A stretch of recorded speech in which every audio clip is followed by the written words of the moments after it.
we need to start with the big question here. You're a mentor at the Kabbalah Centre. Obviously, you grew up in the Kabbalah Centre with this wisdom. Please just tell us, what is Kabbalah? Yes. So Kabbalah is a wisdom that dates back thousands of years.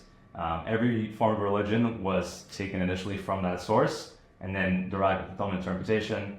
So Kabbalistically, in the Kabbalah Centre, we don't believe that you have to be Jewish or that you have to be Muslim or Christian or even an atheist can study and use the tools of Kabbalah. It's a consciousness that you can immediately implement into your life. You don't need to do any religious actions. You don't need to go to synagogue or go to church. All it requires is having human dignity with others. And so that's the framework of the principle. Everything that's taught is to get you to a place where you can love the next person the same as you love yourself. And so we do millions of different things, whether it's events, whether it's classes, but it's all just to lead you to that state of mind where you can really be in a place of sharing with others. So it's a wisdom, it's a consciousness. Yes. So for the people that do have this preconceived notion that it is a Jewish thing, what do you say to those people? Because a lot of people tell me, they're like, oh, it's not a Jewish thing. I'm like, well, I'm not Jewish, and I participate, and I've learned the wisdom, and then, it's grown from there. What would you tell those people? Yeah, great question. I've heard that myself too. The first thing that I say is come experience it yourself, see it firsthand, and then see if you still have those opinions. Because whether it's that opinion or whether it's that it's a cult or whether it's just like a million different things that I've heard, and none of those people that have those opinions have actually stepped foot in it and then experienced it. With regards to Judaism and Kabbalah overlap, there is a lot of overlap as other religions as well. And so when people come in, they say, okay, well, that's a Jewish principle and it's also in Kabbalah. The answer is yes, there is overlap, but it isn't confined just to the religion of Judaism or the way that Jewish people practice and live their lives. I want to go back really quickly because you mentioned Kabbalah and how it's supposed to help you love the next person as much as you love yourself. What if you go into Kabbalah because you have no love for yourself? Great question. Most people do.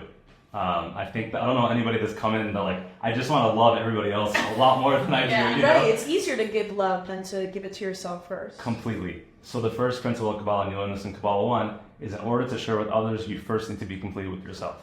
And so there's many ways that you can go about that. But the one thing, and we actually spoke about this before the podcast, was aligning yourself with the Creator and knowing that you don't have all the answers, you're not meant to, but that if you really rely on the Creator, the anxieties go away, the fears go away, the lack of clarity goes away. And then once you're completely aligned with the Creator, and again, another Kabbalistic teaching is the Creator is within each one of us, right? The Creator isn't a higher power sitting up there, a person in a chair, like it's derived in movies or in other religious connotations, but it's somebody whose sole purpose is to provide light into our lives so that we can then go ahead and be a beacon for the rest of the world.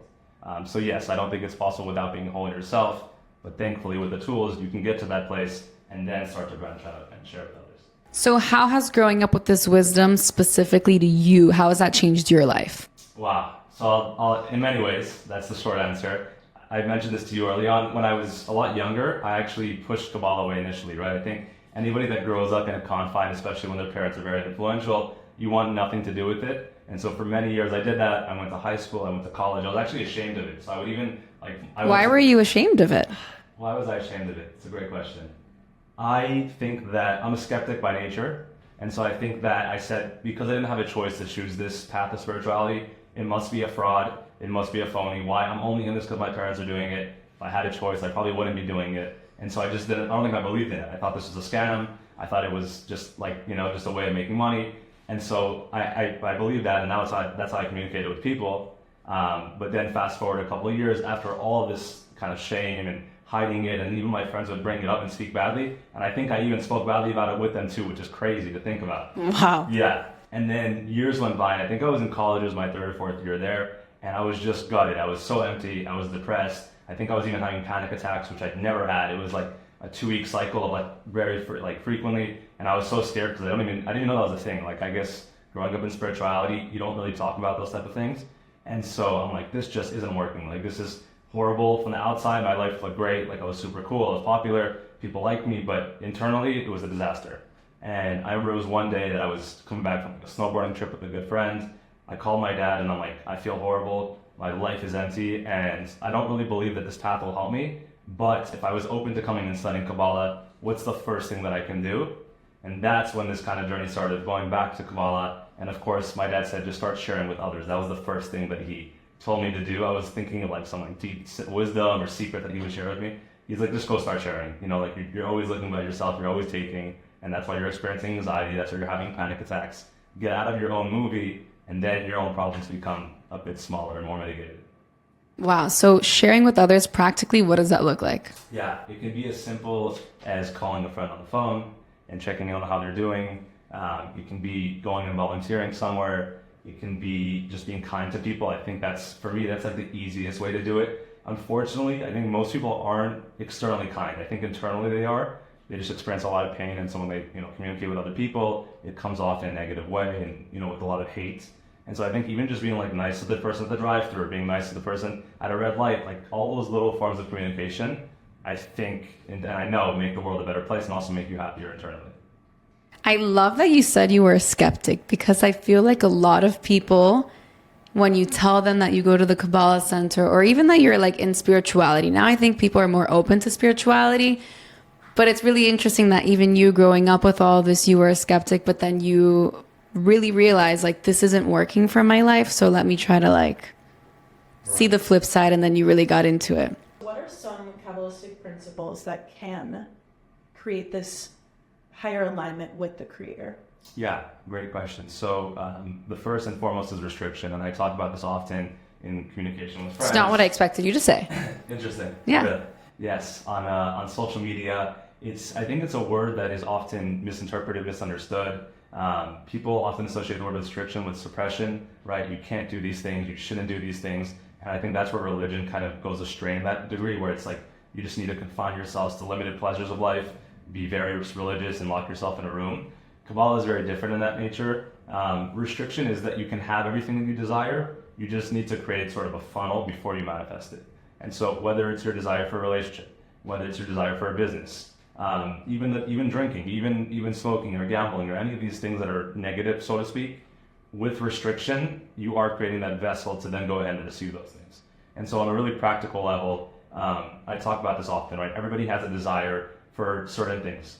And if you can just go ahead and say, you know what, I'll wait 3 weeks, 6 weeks, or even, right, like you're angry at somebody and you're in a conversation with them, instead of jumping at them and saying, you're wrong and I'm right and this is why, sleep on it, wait 2 or 3 days, and then go back and revisit the conversation. And at that point, you'll see first, you're less angry about it. They're more calm. There's no kind of, you're not going to be butting heads as much. And then there's more of a flow and continuity in that. So I think you can apply this area of restriction to all areas of life. It's just looking for them and seeing like, where am I reactive? And then pausing first and then taking action.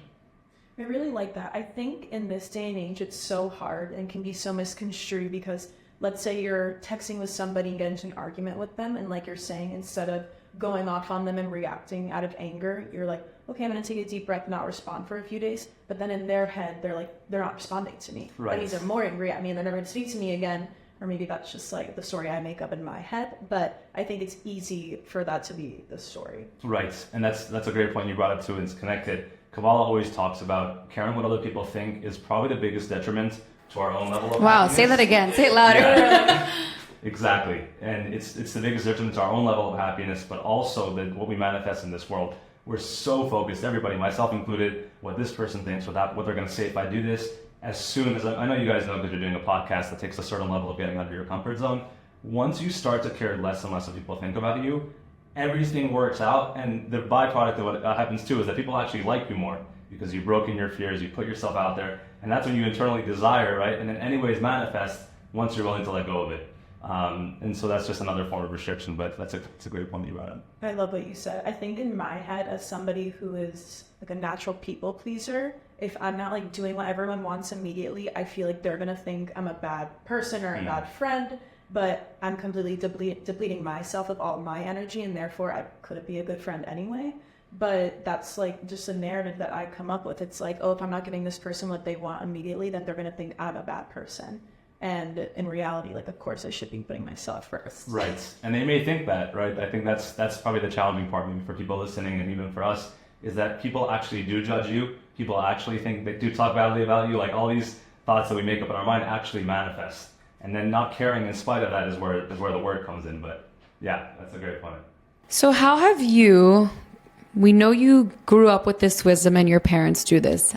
How have you now like found your own path in this, making it unique to you and not just sort of being in their shadow? I don't think you're in their shadow. I think you do things differently, but how have you gone about that? Yeah, well, I will say very challenging. And I will say it's probably why I've moved so many times. Like, as soon as my shadow catches up to me, then I run.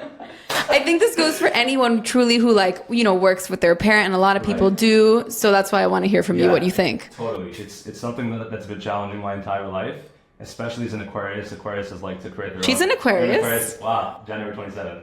February 4th. Okay, nice. Close enough. Yes. So, Aquarians love to kind of create their own set, their own movie. You always want to be the lead actor. And so, even to this day, I experienced that all the time when I was younger. It was much more dominant in my life.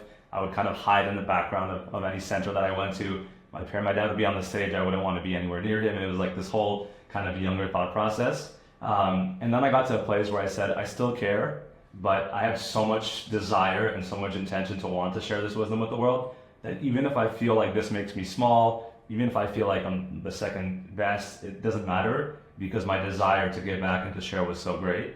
But I still experience it now. Like now, I live in Miami. My parents live in New York.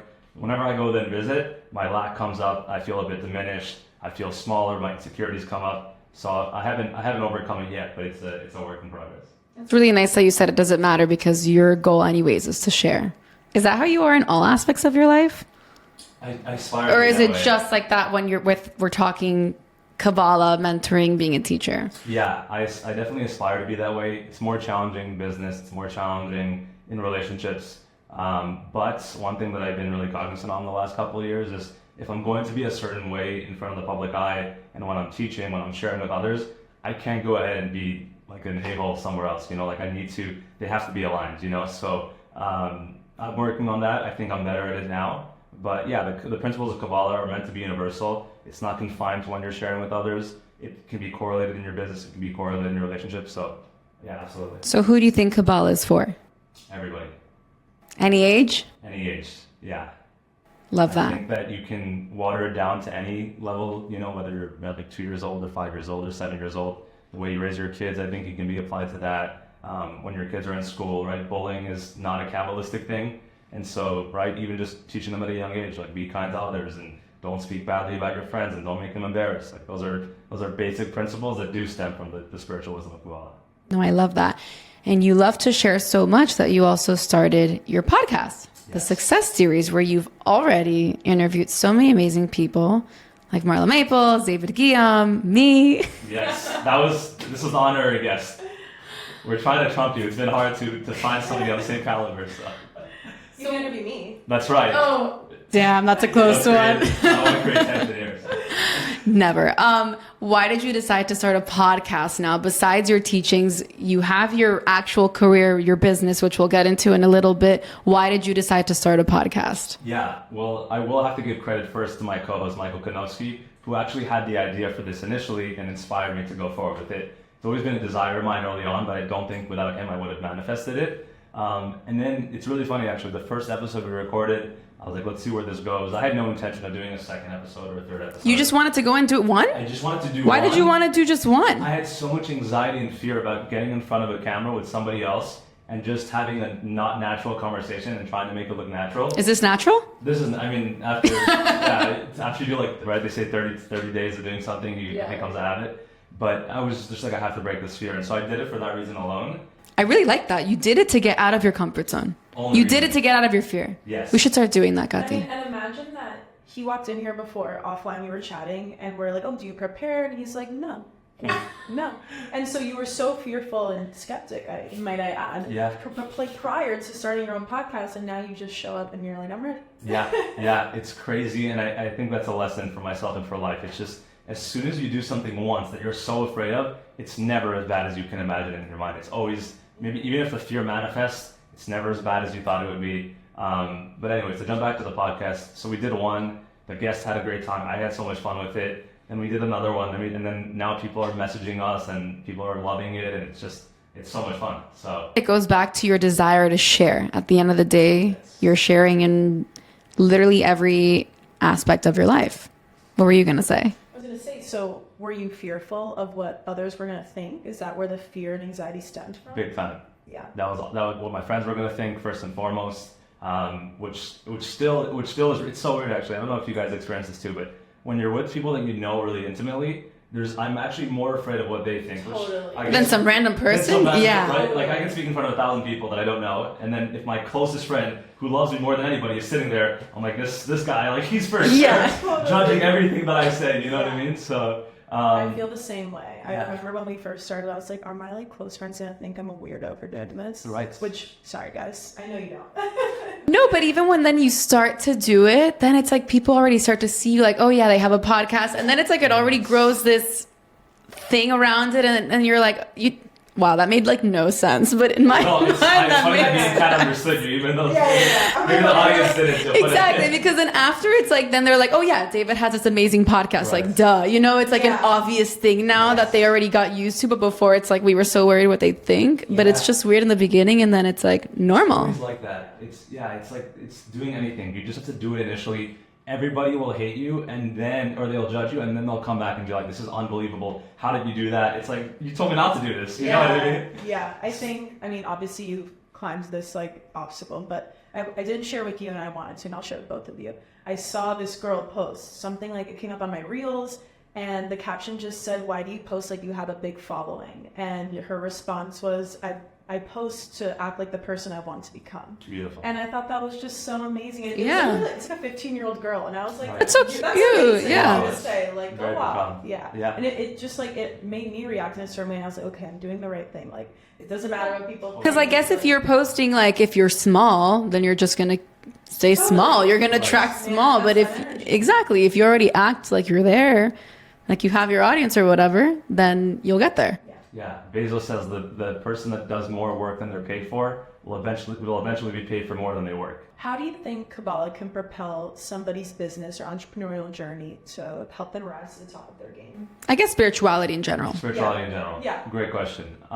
First thing that I apply that I've seen countless people apply in different areas of business is looking to genuinely give a good product to a market that actually wants. And we hear this in every branding mission statement. We're building a product for the world. A lot of the time it's not true, right? It's about making money and about internal greed. If you can, which is a lot of work, really divide your own internal desire to be successful, to have a great company, and really think, what does the consumer want? What do people actually need today that will really help their lives? And then secondary to that, if I can accomplish that, I will also make a lot of money.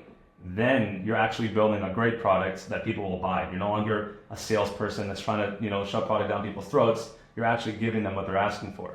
And then the second thing, which we mentioned earlier, was talking to the creator. And I think that talking to the creator might sound like a really lofty idea or, again, religious. But talking to the creator can even be going for a 30-minute walk outside and saying, these are the challenges in my business that I'm facing today. This is where I lack clarity. Please give me the answers. And I try to do this at least twice a day, sometimes more than that. And whenever I'm in a challenge, I say, I don't know what to do here. Please tell me how to say this. Tell me how to execute this. Tell me how to think about this. And the answers always come.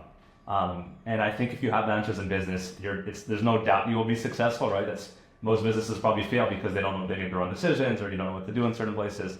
So talking to the creator and giving the consumer what they really want and not what you want them to have. Yeah, if everybody had this, I think everybody. Or if everyone believed in it, because if you're a skeptic, it's not going to happen. Like it's not going to work. Yeah. If you do it, you're like, oh, I don't believe this is going to, or creator, I don't believe this is going to happen, and I want you to give me answers. Then it's not going to. It's not going to work. Right, but you have to have the certainty first. That's a great point.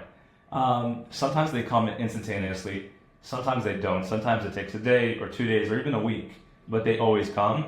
And when they do come, it's people always ask, like, how does it come, right? Do you hear a physical voice? It's not even like that. It's like you didn't have clarity on something, you didn't know how to say something, and then the perfect words come to you, and you're like, how do I now know what to say? How do I know how to deal with this? Whereas 3 days ago or 3 hours ago, I was completely in the dark. With business partners, I've seen this. With customers, I've seen this. And then no matter what I say, even if I don't feel aligned with it, and the voice is really clear to me, it's always the right thing. The right situation happens, the right outcome happens, and so... It's like that aha moment. Yes. Where you're like, oh, I got an idea. Yeah. But it's like you asked for it, and then it came down. Exactly. Well, Gio has taught me to ask for signs recently. Oh, I'm super open-minded to all this. I just need to practice it more and understand it more. And I was like, I don't know what to do about XYZ. And she's like, why don't you ask God for a sign? I'm like, what do you mean? And she's like, asking for, I asked for like physical signs. I'm like, show me this if I should do this, kind of thing. And I was like, show me a strawberry. No, I really do All requests. random things. But listen, the next, like in that day at some point, I'm on on Instagram, some girl posts a reel and it's like all strawberry emojis everywhere. I'm like, is this like a sign? Like, I don't know. Then I'm listening to a podcast later that day and the girl's like talking about strawberry girl summer. I'm like, what? You're like strawberries everywhere now. That is interesting. You know, it was like 2 in a row because I'm like, okay, whatever, like the strawberry emoji, who cares? Right. And then it kept happening, and I was like, is this real? And is this really happening? And then I got excited, and now I do it all the time. But I do want to go back to the dialogue with the creator. Like, Sure. I go on walks every day to clear my mind. I don't. I should. I'm going to get on this walk grind. Okay, but I think I'm doing it the wrong way because I usually put on an inspiring podcast to, like, Right. help give me answers to something or just to maybe honestly numb my brain to the noise. And I would love to, rather than do that, practice, like, talking to the creator. So how do you start that? Yeah. Can I say something to that? I feel like people want to listen, but like that's just clouding your connection even more. Numbing my brain Exactly. by trying to put Or listening to in it. music. It's like, I mean, maybe music is some way to disconnect for you to connect, but I think if not, it's just like clouding it. And I think people don't spend enough time alone So when you walk, it's like no themselves. No AirPods, complete silence. Yeah. So tell us now. Yes. Yes. If you have any sort of external outside noise, you can have your AirPods in with kind of the spatial audio where you can't hear anything, Yeah. or transparency. I was gonna say, live in Brickell, it's not. Yeah, it's loud. You hear it. Exactly. But complete quiet is the only way. Otherwise, you're gonna get voices, but it might come from the noise outside. It might come from the person yelling across the street. You want to really be in like a Zen state, and I can now get to this place in like seconds and minutes where I can literally just be like completely calm. So before I go and speak somewhere, before I do anything, I feel the nerves, and then within like 4 or 5 seconds, I just sit there and I just literally close my eyes and I say, "Creator, come into my life." And it's crazy. It's like you feel like you're lifted above the reality of this world. Like none of the worries happen, none of the anxieties are there, and you can just be present. And so doing that first, where you're like just closing your eyes and asking to be in that place, and then start to have a conversation as if you would have a conversation with a friend or with a family member. This is what I'm struggling with. This is what I lack clarity in. And like wait for the answers. Don't kind of say, I want like quickly, I have a 5-minute walk. I want the answer to this. I want help with my family and give me the answers. It's probably not going to come. But if you're willing to sit in the silence, which I think a lot of people struggle with, we always need stimulation, we always need noise. Just sit there for a moment, let the creator come in, and then wait for the answers to come. Going into your business, Commander AI, Yes. you need to tell us what it is and how you got into it, because it is, to me, the most random thing to go into. So we need to know a little bit about like how you started it, and then we'll go from there. Yes, great question. Once I tell you, I'll start with the backstory, how I came to found the company and the idea. But I was selling garbage trucks in waste management for 6 years. Like, how do you get into selling garbage trucks? Right. So, most random. I don't know anybody else. Or like spirituality, you grew up and then you're selling garbage trucks. They're like, he's a lost cause, right? This guy's selling garbage trucks in middle America. It's really incredible, and this is why I always say like you plan and God laughs, because how could that have happened, right? So there was a close family friend he was a serial entrepreneur. He had many businesses. When I was really young, I always had a desire to work for him. And then he said, I'm launching a new company, and I would love for you to come on as my assistant. I had just graduated college at this time, and it was actually right after I decided to embark on the spiritual path and change my ways. And then shortly after, like a great opportunity appeared in my life. I was a personal trainer at the time. No hate on that industry, but just wasn't who I envisioned myself being. And it's also really hard. So anyway, so he had to start a company. He bought a truck manufacturer in New Philadelphia, Ohio, which for the listeners that have never heard of that, it's actually a small Amish town that's very deep in Ohio, in the middle of the woodlands, nobody there, horse and buggy. It's a really cool setting, really pretty actually. And so he bought the company. I was his assistant. I went into sales, did really well in that industry, got really buddy with Was this remote? This was in person. You went to Ohio? I spent 3 months straight in Ohio by myself. I need to ask you. Sagittarius in you. Right. Yeah. But I was going to ask you. You went because you wanted to work for him, I went because I wanted to work. not because you wanted to be in sales and garbage trucks. No. So for the people who don't want to make moves for like what their dreams and stuff, like what do you have for those people? Because you went to the middle of Ohio just because you wanted to work for this guy. Yes, such a great point. I think people always say, I want to manifest this, I want to manifest that. And they get to the money or what they want to have or their title of CEO. They see all of it and they envision it, but then there's opportunities for them to start taking steps towards that But as soon as it gets challenged, no, that's not. Yeah. No, I'm not an assistant. No, I'm not a salesperson. I'm People CEO. love to not want to be assistant. They don't want to do any of that stuff. That's the process, which is really the only way to get there, right? I've yet to meet somebody who's truly successful. I know there's a lot of crypto millionaires in Miami. Like I know a few of them. It's great, but that process is necessary. Even if you have the money, the character that would be built through that won't be the first thing you want to be, anyways. So then you'll make the money, and then you'll have to go back to being an assistant in some degree, one way or another, anyways. But to jump back to the story, yes, so I did that for a few years, was literally on a plane every other day. I was in Tennessee, I was in Texas, I was in Alabama, I was in Kentucky. That's where garbage trucks are sold. And so I did that for a couple of years, and I made really good relationships, made a lot of money for the company. And then I had the thought, I said, this is an industry that's still living in the 19th century. Everybody's writing on pen and paper. These people are all in their 60s and 70s. They don't know the first thing about tech. Their CRM is a notebook with a pen. Like it's just crazy, right? And so being in sales, I had the thought, what if there was a product that was built for industries like this, whether it's industrial businesses, whether it's waste management, which was I was familiar with. And so I gave it some more thought, did some research into it. There wasn't a single company out there that was pinpointed for the segment. Many sales tools that are out there, I'm sure you guys are familiar with a lot of them, but I think people are kind of scared of this industry and they also don't really know it so well. And so I said, you know what, I'm just gonna go ahead and do it. I'm 23 years old, 24 at the time, let's just go ahead and do it. And so I raised capital, brought in some good investors, some great advisors, brought in an initial engineering team. We've been building the product for the last 4.5 months. We launched about 3 weeks ago, and we're already having conversations with every company in the space. They all know me, and it's a really good selling point on all the publications and ads that they've done in the waste management space. He once sold trucks to these people, and now he's selling software. Wow. And so it's just it's almost like all of that process was just so I could launch this company and sell to the same people that I once was selling garbage trucks to. Totally. And I think that's just such a, you never know how your path is going to look, but if you can really just trust it, you're taking red eyes to Kentucky, you're watching the Super Bowl at Motel 6 in the middle of nowhere, like all these things have a purpose, but if you're afraid of being in those situations, you'll never see it through. I love that you said that because I think people don't see the purpose in it.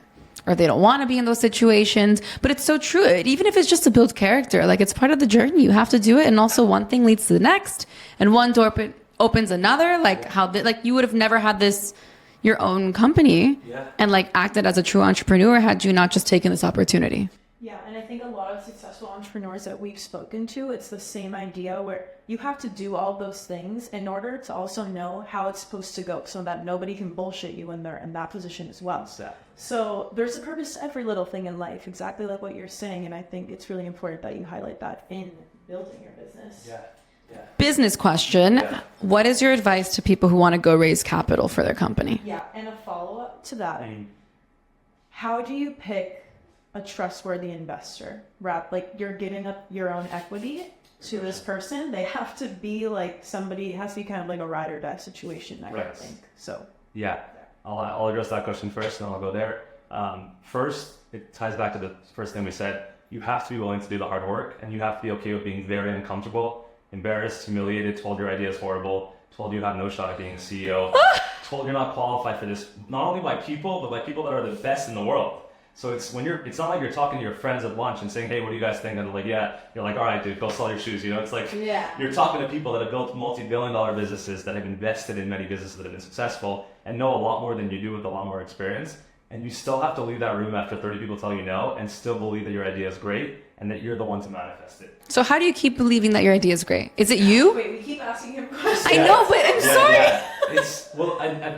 I want to go back to spirituality because I think that if it was just me and I couldn't rely on some creator or some other force, I for sure would have quit because it's mentally insane. It doesn't make any sense why somebody who's in their 20s is listening to not millions, but tens and dozens of people telling them something and then still going ahead and doing the opposite of that, right? It's like it defeats all laws of reality.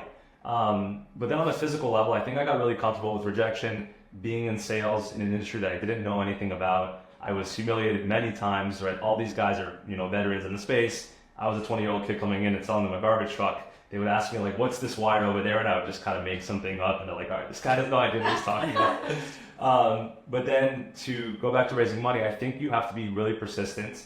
I have a really great network of people, probably one of the best, but I still had a really hard time raising money. I had maybe 50 or 60 conversations before the first yes. Wow. And then even when somebody tells you yes, you have to follow up with them week after week and day after day. They tell you the wire was transferred, it wasn't. It's just, it's a constant cycle. So rejection, being okay with being uncomfortable, and then also having a really good idea. I think that would be the first thing. I think that if you're going to go ahead and raise money and take other people's money, which even if they have a lot of it, you're still taking other people's money too, you know, in their own right. So making sure that you are clear on the vision, the idea is a really good one, vetting it with people that you trust first, and then saying, okay, I've gotten enough people telling me this is a good idea, I have a business plan for this, and then going ahead and raising money for people. What was your question? How do you find an investor, and how are you able to like give up that own personal equity and you know, relinquish it to someone, and they have rights over you and your company and your LP and all of that jazz? Like, how do you find the right investor if that's the path that you choose to go down? Right. So once you've decided you want to raise capital, finding the right investor is really just trial and error. You're going to face a lot of people that are not a right fit for you, but only through having conversations with them can you make that decision. In my personal process with it, there were some people that were willing to give money, but whether their terms were different than what I wanted them to be, I didn't feel aligned with them on just an intellect level. They're going to be calling you once a week, at least once a month. What's going on? How's my money doing? How's the company? It's like, it's you're the one that was selling them, and now it's just nonstop, you know? And so getting comfortable with somebody who's going to be doing that with you, and making sure that somebody that you want to spend time talking to on the phone, you appreciate their feedback, you trust them. I would say trust is probably the biggest thing, because I've heard so many stories. You know, we worked, like Adam's a good friend, he talks time and time again about how his journey was great, but the investor class initially, they just, I mean, he, you know, eventually had to leave the company. And so being in a position of power and growing a great company, the people around you are the most important. And if you can't trust them, then you're the one to take the bullet for it eventually. And so for me, that's just been the most important thing. Whether they're willing to give a couple $1,000s, whether it's $100,000, if I trust them, I'm very happy to have them involved. I think that's really important, because at the end of the day, I think it's all about alignment. You're aligned with the creator, you're aligned with yourself, and then everyone else aligned. And when everything is aligned, everything flows. Exactly. Right? So important. Okay, I need to talk to you about community, because I think you're so good at creating communities, and you're constantly doing community events. On a separate note, one of my favorite things about the Kabbalah Centre is the community. How do you go about creating a significant, valuable community? Yes. The Kabbalah Centre has been my biggest framework for knowing how to do that, growing up in it and seeing just countless people, millions, circling in and out in different locations with so much desire and so much inspiration to connect. From a very young age, I knew that people had a massive desire to be part of a community. And so getting over that first step. Do you think everyone has a massive desire to be part of a community? Everyone. Even people that are isolated, that are socially anxious, everybody needs community. We're built to rely on community. So yes, I think everybody does. And that goes back to the first thing that we said, was knowing that people want something first and then going and giving it makes it so much easier. So knowing that people had that desire, I then started with my immediate circle, right? Whenever I lived in LA, like I said, and I did the same thing there, and then I moved here and created this community of like-minded people. I just said, I want to put out a desire that if you want to connect with other people that are like you, let's just start on a really small scale. And so texted a few friends, we would get together. I think the first event we did, we had 4 people there. Aww. Which is right. It was me, 3 people in the audience, and then Josh. That's so nice. It was so intimate. And I don't want to say I was disappointed, but I was like, this can't be the limit. We can't be 4 people sitting in a room. And so in a span of 3 months, my desire out there has been, I want to just give as much as I possibly can to people that are around me. I've been to so many networking events. I've been to so many different social places, and it always feels like everybody there is just looking to take from each other. The guys are looking to take from the girls at the bar. The girls are looking to be better than their friends. It's just it's like this really, I don't want to say the word nasty, but just like not authentic way of just taking energy from each other. And I said, I want to be the one place where people can genuinely come to give to each other. If you want to take, there's many other places, especially Miami, to go to, but this needs to be a place where you can genuinely connect and feel close to one another. And the one thing that people say when they come to any of our events is, wow, I really connected with people here. Yeah. And that's why I'm telling you, how do you create this community? Yeah, how do you cultivate that type of energy and environment, I guess? Be that way internally with yourself first, and then it'll just magnify instantly. It starts with you. It starts with you. If I came in as a taker, and that's where the work is for me, right? I come in there after I'm speaking in front of 100 people, there is a part of me that says, how am I being perceived? How do I look? And so I notice as soon as I go down that rabbit hole and I start to think about that, that's when I'm not present. That's when I become insecure. But as soon as I say, I'm here to share, I constantly reinforce that belief, then it's magic. I don't know what I said. People are impacted. It's beautiful. So it starts with you. So where does financial prosperity and spirituality become one for you? I think from the inception of it. My desire for financial prosperity, aside from my own internal just desires for self, are vastly for the world and for the impact that I think I can have. And so I don't think I'd have the desire to start a business if I couldn't see in some way that it would directly benefit my spiritual path and the world as a whole. There's a lot of people with a lot of money. Some of them do really great things, some of them don't. But money is energy. And there's a Kabbalistic book called the Zohar, and it talks about this all the time. Money is a physical manifestation of the light of the Creator.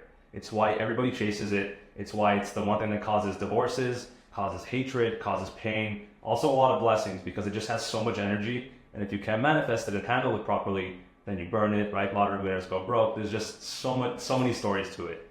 And so for myself, my connection with money, my relationship with money has been something that's been ingrained in me from a very young age, respecting money, even if you have a lot of it, not spending it. So I would actually say money is probably the most spiritual thing that we can physically hold in this world. Can we talk a little bit more about that? Yes. So how do we, I guess, manage all this energy? How do we have a healthy relationship with money? Because people do really fight over it, and it's actually mind-blowing that it could literally it can really save some people because it can have lots of blessings. You have resources, you can access certain things, right? But then other ways it can really break you. So what's the best way, or what's the best tip to have a good, healthy relationship with money? Yeah, it starts by not needing it. So you can want it, but not needing it. Two very different things. Needing is my life is dependent, my happiness is dependent on this money. Wanting is I'd love to have this money, but if I don't, I'm very comfortable. I'm very happy with what I have, but I'm still pushing to there, right? So it's almost a paradox. People, kind of get tripped up with that. It's like, how can I want something, but also let go of it? What if you genuinely need it, though? If you're in a position where you don't have a lot and you need it. Right. If you're struggling financially and you need it, you can ask the Creator from a place of, I trust that you're going to take care of me, but I really need and I want this money in my life, not because of some external, desire for something else, but just for the base livelihood of my family. And from that perspective, you can manifest. There also, with poverty, there's a lot on that too. I don't want to get into that too much. Yeah. But it says that nobody that really believes that they're eternally rich can ever be poor. And so if somebody, unfortunately, is not doing well financially, it's an internal thing that they need to go through. Some people grow up in affluent families and still end up broke, right? So there's no one size fits all. Right. But I want to go back to the point that you just mentioned. So aside from wanting it and not needing it, looking in ways where you can use that money for greater things that don't have to do with yourself. Quickest way to manifest. Tell the Creator, I have a desire to have all this money so that I can volunteer, so that I can donate, so that I can give, so that I can, and then you'll see it just comes in the craziest ways, in areas of life that you're not even putting energy in. It's like, this person will call you to have this great opportunity for you. It requires this, and this, money falls. And it's incredible. It really is. Okay. Wait, I have one more question. Yeah? Money is energy, because we've talked about this before. Yeah. The statement, money comes and goes. What do you think about that from an energetic perspective, that it's actually leaving you? For people who say money comes and goes. Totally. Yeah. They don't respect money. Can you elaborate? Elaborate, yeah. If you view money as something that you manifested and you have the right to spend as much as you'd like to, you're not respecting it. You're saying, I've controlled money, which you never are in control of your money. And that's why people lose it, just to show them the appreciation that they once should have had. So lack of appreciation and lack of respect, it means if you have $2 million in the bank, don't buy a $5 million plane, right? It's things that we know inherently, but unfortunately, when you start to make a lot of money, you get to this place where you think that you're always going to have this money, and then you start to spend recklessly, and then you're like, oh my God, where'd all the money go? So, respect. Wow. It is. Okay. It's a great answer. So now we want to go into your actual day-to-day. Yeah. How do you infuse all the spirituality in your day? Tell us literally what your day looks like. Totally. So it starts the first thing when I wake up in the morning. I go sit on my balcony. I'll meditate for 20 to 30 minutes. Some of my engineers, you're talking about today, right? So some of my engineers are in India. So 6, 7 a.m. I have to have a call up the first thing in the morning. So what time do you wake up? 5:30 to 6 on a typical day. Every day? Every day, yeah. Some days are the exception to the rule, but for the most part.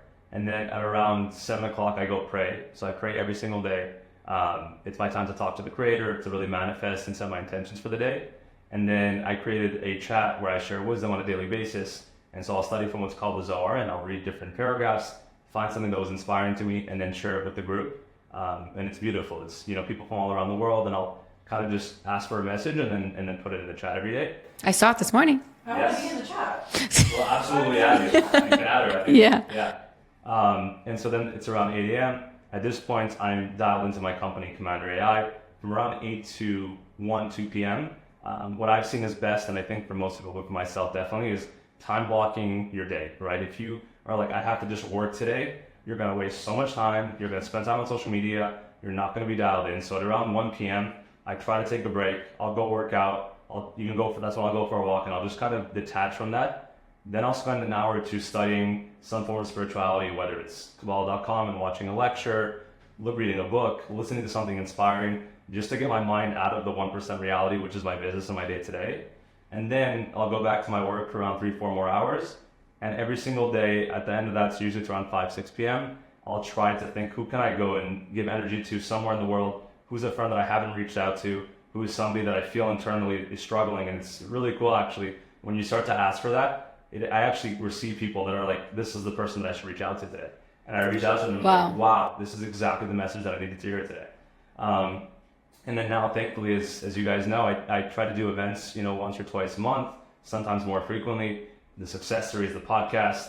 And so every day looks different, but the framework of the day is always the same in that there's a few hours dedicated to my business, there's a few hours dedicated to others, there's a few hours dedicated to my own spiritual study. You can never, they always say, as soon as you think that you know it, if you're on the road to losing all of it.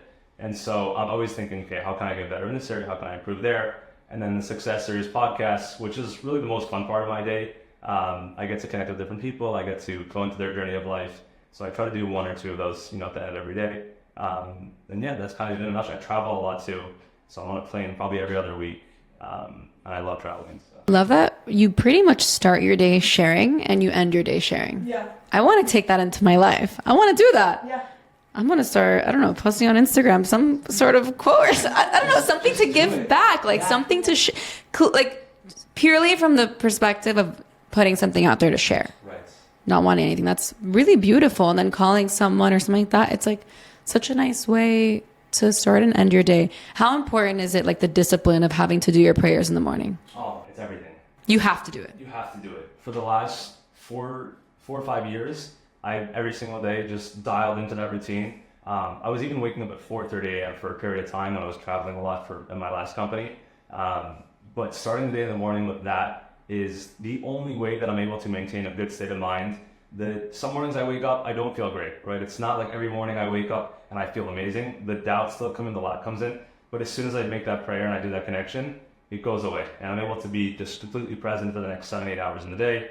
And then, like I said, at the end of the day, I try to do that again. So then when I sleep, that's a really big thing. I don't know if you guys talk about sleep on this podcast, but good sleep is how you spend your day, right? And so people have bad dreams, people have anxiety when they go to sleep. And all that is your soul telling you, I don't like how you spent your day with me today. I didn't like my dream last night. Well, sometimes it could be what you watch before you went to sleep. Like, it's not always once in a while, but yeah, your soul is telling you, this is not what I want you to be spending your time doing. And so tomorrow when you wake up, tell me, unless you want to have anxiety again when you go to sleep, that you will live a different life. And so that's just been huge for me. That's my measure. That's kind of my own internal gauge of am I on the right path. It's thank God it happens so frequently for me. Like if I feel like I'm going a little bit off the path, or even if I said something that I shouldn't have said, I'll experience that in that moment, and then I redirect and say, okay, my consciousness wasn't great, my intention wasn't great that day. Let me start tomorrow a little different than I did. So you say you wake up at like 5:30 and then you have a call at 6. Yeah. For me, I need like an hour in the morning to just ground myself in my thoughts. Like, how do you just jump into a work call and like already start giving energy to other people? Coffee helps. That was a practical answer. Yeah. Fair. Yeah. But, well, I guess because you have a dedicated time after to dive into your spirituality and your practice. Yes, it is challenging though. Until I started this company, when I was working at the truck company, my start of my day would be something like that, meditation. I'll go to the gym first thing in the morning, then right at 6, and that was great. It is challenging. I wouldn't recommend it for people. It's just what I have to do. It's 6 p.m. in India when it's Right. 6 a.m. for us. But if you don't have your own business or you don't have people overseas, then I would probably start the morning with meditation, with some form of connection to a higher power, and then go into your work. Okay, I love that answer. So since you do travel so much, how do you have all of this discipline? Because the time zones are different. You're going to California, you're going to New York, you're here, you're there. Like, how do you like keep working out? How do you keep everything like Your routine. Yeah. Yeah, great point. For me, it feels like whenever I travel somewhere else, my consciousness stays the same. So I can almost take myself back to where I physically am living and where I physically feel grounded. And so if I'm staying in a hotel in Mexico, there is always a gym, there is always a nice place to walk, whether you're on the beach. You actually can be more connected to your routine and your consciousness when you're traveling, at least I've experienced.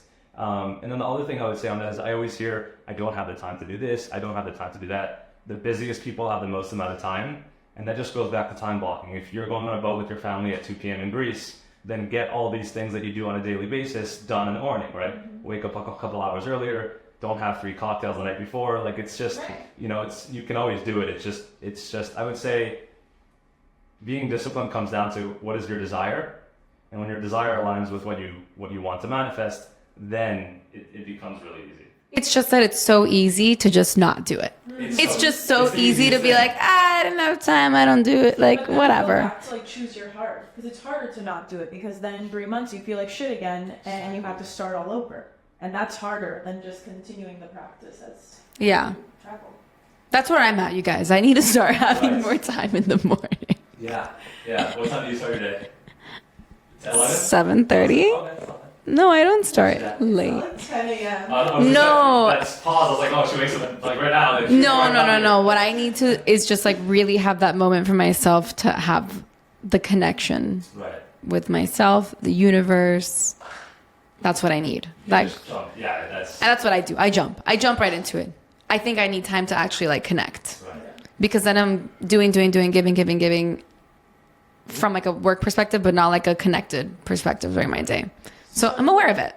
So all of these things that you're mentioning are tools to ground yourself, like for your day. But what do you do to just like relax and have fun? Great question. I love to be active. I love to go to the sauna. I love to go to the steam room. I love to work out. I love to play sports. It's funny, in the last 2 years, I don't do many activities. I don't really enjoy activities. I don't like to hang out. It's actually really weird. I was talking to a friend about this the other day. Like, the thought of going to lunch without an intention. I know this might sound extreme. I'm not going to recommend this like, to everybody. It's just what makes me happy. So I have to be true to that. But like going out with a few friends just to hang out, if there's not some, like if we're going to go and share a consciousness, or if we're going to, or even let's take it a step below that. If we're going to go share a business idea or talk about something, then I'll go and do that. But I hate, because I'll tell you why. I've seen when you go there without an intention, you start gossiping, you start talking about other people. You know what? That's very true. That's totally true. It's all that happens. For a minute, for an hour and a half, you're talking about other people. Mm-hmm. And then you all leave and you're like, I don't feel great. And you're like, why don't I feel great? It's because we spent the last 90 minutes like bashing Sally. Like, what is that, you know? Poor Sally. What does Sally do? You know what I mean? So that's, I've just been like really, my friends don't really understand it. I've maybe, lost some close relationships because of it. But I believe that anybody that's truly going to be with you in this life's journey will be there and understand your process. So aside from I love my work, I really enjoy that. I love sharing on podcasts. I love hosting events. So I'd say it's weird. I don't really feel like I need to disconnect. I feel Because you really enjoy what you do. I really enjoy what I do. I always feel connected. So it's not like I think that's what people aspire. They just want to enjoy their Lay in days. bed and watch Netflix. never. I don't either, but I'm just asking. Like before I go to bed, like I'll turn something on for like 25 minutes as just like white noise while I'm eating food. That's weird. I don't like to eat in silence. Yeah. I was just thinking about that. I was just like, I cannot eat in silence. Like that's the one thing that it's interesting. I can't eat. Like I won't eat the food, Yeah. But no, I don't. I like laying in bed and watching like lazy Sundays are so not appealing to me. Even on Sundays, I have to wake up. I wake up at like 7:30. I just don't. I don't like to wake up late. Yeah. So what's the best advice someone has ever given to you? It's really tough. I've received so much good advice. Honestly, everything that I've implemented has been some advice from my parents or from somebody. The best advice that I probably ever received is that you need to decide really early on whether you want to be happy or you want to be right. And that is something that it's still a challenge, but it's when I've lived it and when I've really practiced that, life is something that it's the greatest thing you can imagine. You don't feel stress. You don't care about what other people think.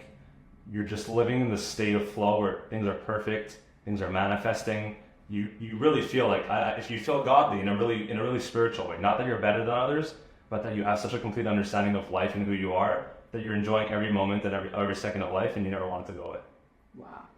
So how do you get through a bad day? How do I get through a bad day? Thankfully, they're never the whole day is never bad. Bad mornings happen, bad afternoons, or an hour in the day is bad. Immediately in that moment, if I feel lack or if I feel some form of just sadness or negativity, I go like rapid fire to all the tools that I know work. So I'll call like 8 people in a row, and I'm like, hey, how are you doing? I just wanted to check in. And I'm like burning. I'm like sad. I'm not feeling good. And I do that, and then that still doesn't work. So then I'm like, okay, I'm gonna go watch a 30-minute lecture and try to get out of this place. That doesn't work. I'm like, Mike, we need to go host like 10 events next week. I'll just kind of I'll double down on all the spiritual work that I know works in a really aggressive manner. And then it's always funny, like the negative side kind of plays. It's like, let's see how far he's gonna go with this. And then there's always a turning curve where it's like, right. You're like, oh, I actually feel great now, But it takes the work. Yeah. I have a question though, because you and your friends text you and they're like, oh, like, how are you, blah, blah, blah. I always am checking in on my friends, so I can't call them because they can't answer. I'll always send a message after. And sometimes they ask like, oh, like, how are you doing? And let's say I had like a really bad day because of whatever. I'll never say something negative because I don't want to give them any type of negative energy. I don't know how their day went.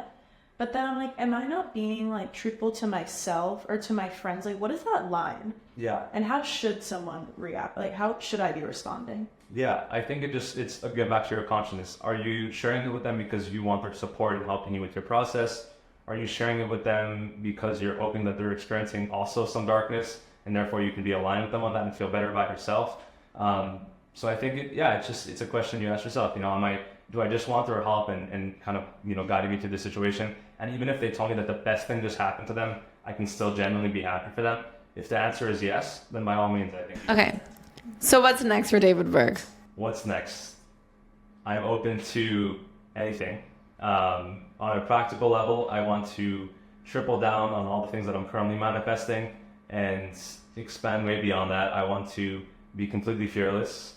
I want to be somebody that even if I'm in complete lack, I can still share my light with the world. I want to share unconditionally. I want to manifest financially endlessly as well so that I can share that light with the world. And I want to be somebody that people can look at and say, this is what the spiritual path can do for me. That's my biggest desire in life. But I'm not so fixed on what that path looks like. Again, tying back to it, you plan and God laughs. And so that's how I live my life. I sold garbage trucks once, and who knows, maybe something of that spiritual will happen again. So open to the possibilities. So we end every single episode because we want to give our listeners the pink print to personal growth and success. So what would be your homework for our listeners this week? Yes, I would say 2 things that I'm running on. One is start talking to the creator.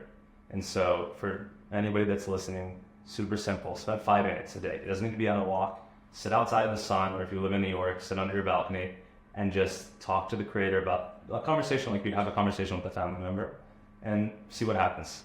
Don't take it from me, practice it yourself.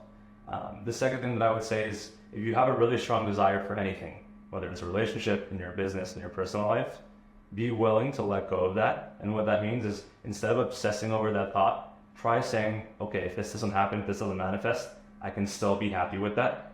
And start saying it once a day, maybe write it in your notes. These are all the things that I want to manifest, but if none of them happen, then I'm still happy. And try doing that on a daily basis and change it, right? I have a desire for this, but if it doesn't happen, I'll still be happy. Yeah. And then those things will definitely manifest, but you'll also be a lot happier as well. Yeah, because you're not attaching to that thing. Well, I'm excited to complete the homework this week. I need to be doing all of this. I'm going to be listening to this episode again to re-implement all these things into my life. Thank you so much for joining us. Thank you guys for having me. David, it was such a pleasure to have you. You need to tell us where people can find you. What's your Instagram? Yes. Plug Instagram is David D. Berg.